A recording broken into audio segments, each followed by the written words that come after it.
ഇന്ത്യയിലെ നിയമനിർമ്മാണത്തിൻ്റെ നടപടിക്രമങ്ങൾ ചുരുക്കി വിവരിക്കുക. ഇന്ത്യയിലെ നിയമനിർമ്മാണത്തിന് വ്യക്തമായിട്ടുള്ള ഒരു നടപടിക്രമമുണ്ട്. നിയമം നിർമ്മിക്കുന്നത് പാർലമെൻറ്റാണ്. നിർമ്മിക്കാൻ ഉദ്ദേശിക്കുന്ന നിയമത്തിൻ്റെ കരട് രൂപമാണ് ബില്ല്. ബില്ലുകൾ പാർലമെൻറ്റ് ഏത് സഭയിലും അവതരിപ്പിക്കാവുന്നതാണ്. ധനകാര്യ ബില്ലുകൾ ലോകസഭയിൽ മാത്രമേ അവതരിപ്പിക്കാൻ പാടുള്ളൂ. എന്നാൽ നിയമനിർമ്മാണ പ്രക്രിയയ്ക്ക് വ്യക്തമായൊരു നടപടിക്രമമുണ്ട്. ഇവ താഴെ പറയുന്നു. ബില്ല് ഒന്നാം സഭയിൽ. ഒന്നാം വായന. ഒരു ബിൽ സഭയിൽ അവതരിപ്പിക്കുന്ന ഘട്ടമാണ് ഒന്നാം വായന. രണ്ടാം വായന. ഈ ഘട്ടത്തിൽ ബില്ലിനെ കുറിച്ചൊരു പൊതു ചർച്ച നടക്കുകയും ബില്ല് കമ്മിറ്റിക്ക് വിടുകയും ചെയ്യുന്നു.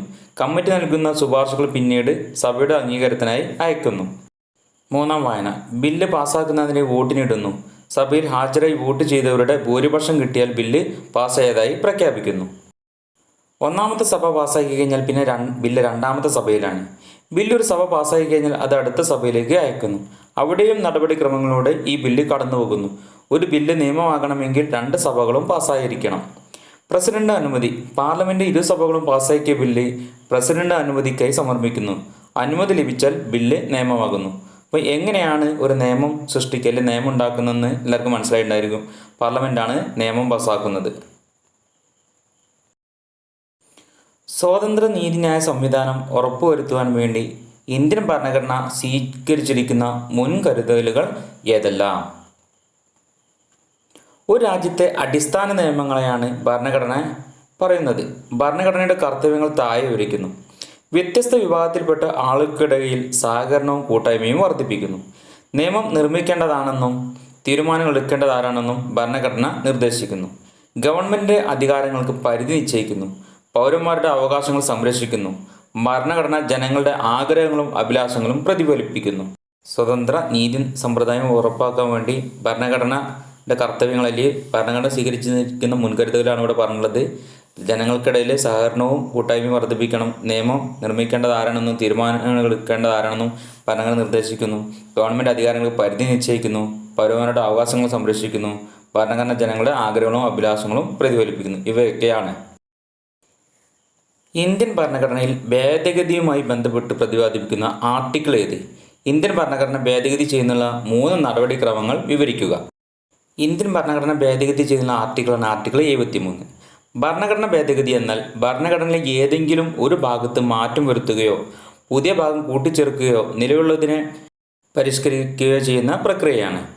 വിവിധ മാർഗങ്ങളിലൂടെ ഇന്ത്യൻ ഭരണഘടന ഭേദഗതി ചെയ്യാൻ സാധിക്കും. പ്രധാനമായിട്ട് 3 മാർഗങ്ങളിലൂടെയാണ് ഇന്ത്യൻ ഭരണഘടന ഭേദഗതി ചെയ്യുന്നത്. 1. പാർലമെൻറ്റ് കേവല ഭൂരിപക്ഷത്തോടുള്ള ഭരണഘടനാ ഭേദഗതി. ഭരണഘടനയിലെ ചില വകുപ്പുകൾ ഭേദഗതി ചെയ്യുന്നതിന് പാർലമെൻറ്റിലെ ഇരു സഭകളുടെയും കേവല ഭൂരിപക്ഷം ആവശ്യമേ ഉള്ളൂ. 2. പാർലമെൻറ്റ് പ്രത്യേക ഭൂരിപക്ഷത്തോടുള്ള ഭരണഘടനാ ഭേദഗതി. ചില വകുപ്പുകൾ ഭേദഗതി ചെയ്യണമെങ്കിൽ പാർലമെൻറ്റിലെ ഇരു സഭകളുടെയും പ്രത്യേക ഭൂരിപക്ഷം ആവശ്യമാണ്. പ്രത്യേക ഭൂരിപക്ഷം എന്നാൽ 2 വ്യത്യസ്ത തരത്തിലുള്ള ഭൂരിപക്ഷമാണ്. ഒന്നാമതായി സഭയുടെ മൊത്തം അംഗബലത്തിൽ ചുരുങ്ങിയത് പകുതി പേർ ബില്ലിനെ അനുകൂലിച്ച് വോട്ട് ചെയ്തിരിക്കണം. രണ്ടാമതായി പാർലമെൻറ്റിൽ ഹാജരായി വോട്ട് ചെയ്യുന്ന അംഗങ്ങളുടെ മുന്നിൽ 2 വിഭാഗത്തിൻ്റെ പിന്തുണയും ആവശ്യമാണ്. പാർലമെൻറ്റിലെ പ്രത്യേക ഭൂരിപക്ഷവും പകുതിയിൽ കുറയാത്ത സംസ്ഥാനങ്ങളുടെ അംഗീകാരവും. ചില വകുപ്പുകൾ ഭേദഗതി ചെയ്യുന്നതിന് പാർലമെൻറ്റ് പ്രത്യേക ഭൂരിപക്ഷവും പകുതിയിൽ കുറയാത്ത സംസ്ഥാനങ്ങളുടെ അംഗീകാരവും ആവശ്യമാണ്. ഇങ്ങനെയാണ് പ്രധാനമായിട്ടും ഭരണഘടനയെ 3 രീതിയിൽ ഭേദഗതി ചെയ്യുന്നത്. സമത്വം എന്നാൽ എന്ത്? സമത്വത്തിൻ്റെ 3 മാനങ്ങൾ ഏതാണെന്ന് കണ്ടെത്തുക.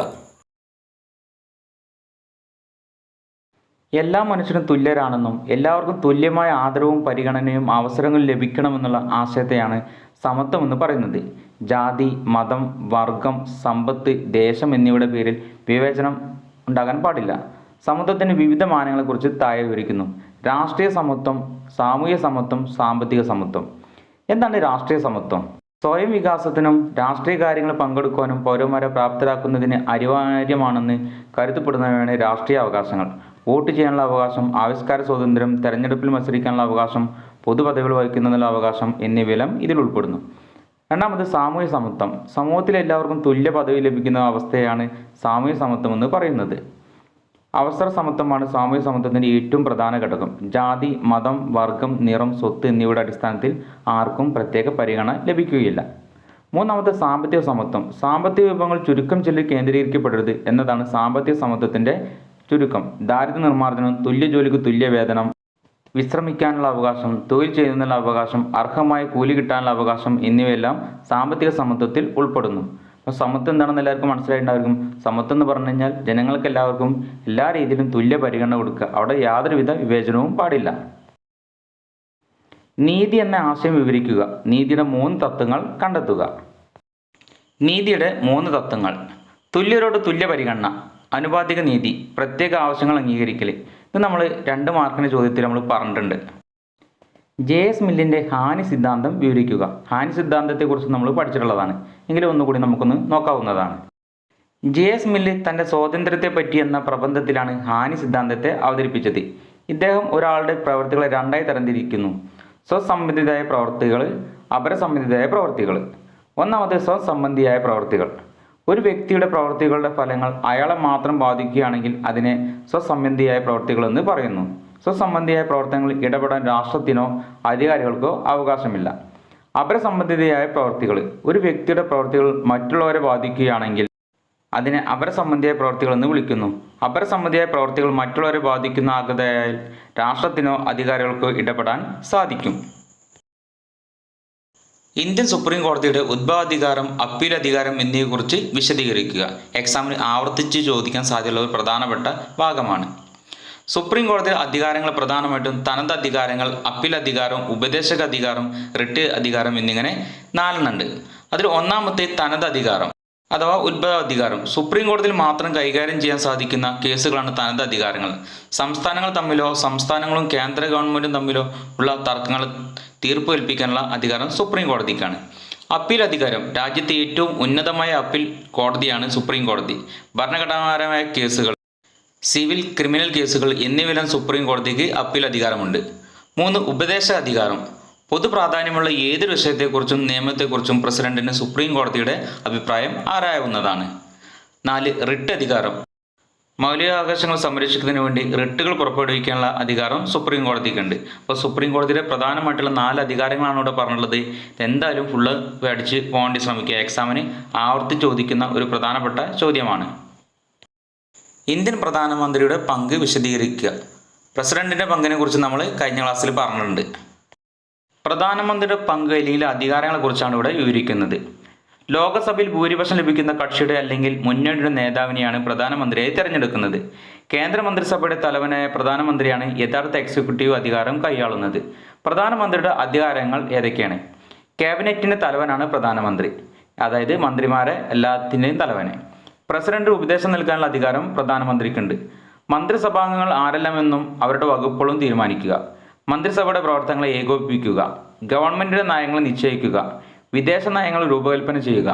മന്ത്രിസഭയെയും രാഷ്ട്രപതിയെയും ബന്ധിപ്പിക്കുന്ന കണ്ണിയായി പ്രവർത്തിക്കുക. മന്ത്രിസഭയും പാർലമെൻറ്റെയും ബന്ധിപ്പിക്കുന്ന കണ്ണിയായി പ്രവർത്തിക്കുക. ഇങ്ങനെയുള്ള വിവിധ അധികാരങ്ങളാണ്, അല്ലെങ്കിൽ വിവിധ പ്രവർത്തനങ്ങളാണ് പ്രധാനമന്ത്രിക്ക് ചെയ്യാനുള്ളത്. കഴിഞ്ഞ വീഡിയോയിൽ നമ്മൾ പ്രസിഡന്റിൻ്റെ അധികാരങ്ങളെക്കുറിച്ച് പറഞ്ഞിട്ടുണ്ടായിരുന്നു. അപ്പം ഇതിൽ ഏതെങ്കിലും ഒന്ന് എന്തായാലും എക്സാമിന് ആവർത്തിച്ച് ചോദിക്കാനുള്ള സാധ്യത ഉണ്ട്. ഇന്ത്യൻ തിരഞ്ഞെടുപ്പ് സമ്പ്രദായം പരിഷ്കരിക്കുന്നതിന് ഏതെങ്കിലും 4 മാർഗങ്ങൾ നിർദ്ദേശിക്കുക. ഏതൊക്കെയാണ് 4 മാർഗങ്ങൾ? 1.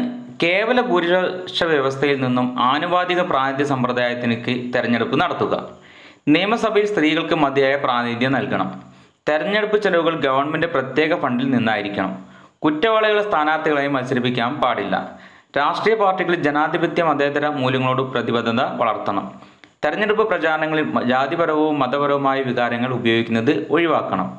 രാഷ്ട്രീയ പാർട്ടികൾക്ക് രജിസ്ട്രേഷൻ നിർബന്ധമാക്കുകയും കണക്കുകൾ നിർബന്ധമാക്കുകയും ഓഡിറ്റിന് വിധേയമാക്കുകയും ചെയ്യണം.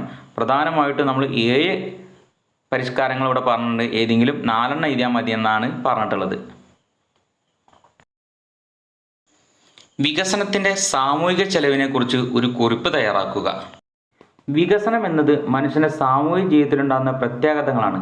സാമൂഹിക ചെലവ്. വൻകിട വ്യവസായശാലകൾ, ഡാമുകൾ, ദേശീയപാതകൾ എന്നിവയുടെ നിർമ്മാണം നിരവധി സാമൂഹിക പ്രത്യാഘാതങ്ങൾക്ക് വഴിതെളിക്കുന്നു. വികസനത്തിന് ഫലമായി ജനങ്ങളെ കുടിയൊഴിപ്പിക്കേണ്ടി വരുന്നു. ഇതാണ് വികസനത്തിൻ്റെ സാമൂഹിക ചെലവിനെ കുറിച്ച് നമ്മൾ പറയുന്നത്. കുടിയൊഴിപ്പിക്കപ്പെട്ട ജനതയുടെ പരമ്പരാഗത തൊഴിൽ വൈദഗ്ധ്യങ്ങൾ നഷ്ടപ്പെടുന്നു. കുടിയൊഴിപ്പിക്കപ്പെട്ട ജനങ്ങൾ ചേരി പ്രദേശങ്ങളിൽ ജീവിക്കേണ്ട സാഹചര്യം ഉണ്ടാകുന്നു. കുടിയൊഴിക്കപ്പെട്ട പ്രദേശത്തെ ജനങ്ങളുടെ സംസ്കാരം ഇല്ലാതാകുന്നു. ഇതൊക്കെയാണ് വികസനത്തിൻ്റെ സാമൂഹിക ചെലവുകളിൽ പറഞ്ഞിട്ടുള്ളത്. ലോകസഭയുടെയും രാജ്യസഭയുടെയും പ്രത്യേക അധികാരങ്ങൾ കണ്ടെത്തി എഴുതുക. ലോകസഭയ്ക്കും രാജ്യസഭയ്ക്കും അതിൻ്റേതായിട്ടുള്ള അധികാരങ്ങളുണ്ട്. ഒന്നാമത്തത് രാജ്യസഭ. രാജ്യസഭ ഇന്ത്യയുടെ സംസ്ഥാനങ്ങൾ പ്രതിനിധാനം ചെയ്യുന്നു. ഇതൊരു സ്ഥിര സഭയാണ്. രാജ്യസഭയുടെ അധികാരങ്ങൾ താഴെ പറയുന്നതൊക്കെയാണ്. ഉപരാഷ്ട്രപതി നീക്കം ചെയ്യുന്ന പ്രക്രിയയ്ക്ക് മുൻകൈ എടുക്കുന്നത് രാജ്യസഭയാണ്. സംസ്ഥാനങ്ങളുടെ അധികാരങ്ങളെ ബാധിക്കുന്ന ഏതൊരു കാര്യത്തിനും രാജ്യസഭയുടെ അനുമതി ആവശ്യമാണ്. സംസ്ഥാന ലിസ്റ്റിലെ വിഷയങ്ങൾ നിയമനിർമ്മാണം നടത്തുന്നതിന് പാർലമെന്റിനെ ചുമതലപ്പെടുത്താനുള്ള അധികാരം രാജ്യസഭയ്ക്കാണ്. പുതിയ അഖിലേന്ത്യാ സർവീസുകൾ രൂപീകരിക്കുന്ന ആവശ്യമായ നടപടിക്രമങ്ങൾ സ്വീകരിക്കുക. ഇനി ലോകസഭയുടെ പ്രത്യേക അധികാരങ്ങൾ. ലോകസഭയുടെ അധികാരമില്ലാതെ നികുതി ചുമത്താൻ പാടില്ല. കേന്ദ്ര ഗവൺമെന്റ് സമർപ്പിക്കുന്ന ബജറ്റ് പാസ്സാക്കുന്നത് ലോകസഭയാണ്. ധനബില്ലുകൾ ലോകസഭയിൽ മാത്രമേ അവതരിപ്പിക്കാൻ സാധിക്കുകയുള്ളൂ. മന്ത്രിസഭയ്ക്ക് ലോകസഭയാണ് ഉത്തരവാദിത്തമുള്ളത്. മന്ത്രിസഭയ്ക്കെതിരെ അവിശ്വാസ പ്രമേയം അവതരിപ്പിക്കാൻ ലോകസഭയ്ക്ക് മാത്രമേ സാധിക്കുകയുള്ളൂ. ഇന്നത്തെ ക്ലാസ്സിൽ നമ്മൾ പറഞ്ഞുള്ളത് 3 മാർക്കിനും 4 മാർക്കിനും ചോദ്യങ്ങളാണ്. ആവർത്തിച്ച് വരുന്ന ചോദ്യങ്ങളാണ്. എല്ലാവരും നല്ല രീതിയിൽ പഠിച്ച് മനസ്സിലാക്കി എക്സാം അറ്റൻഡ് ചെയ്യാൻ വേണ്ടി ശ്രമിക്കണം.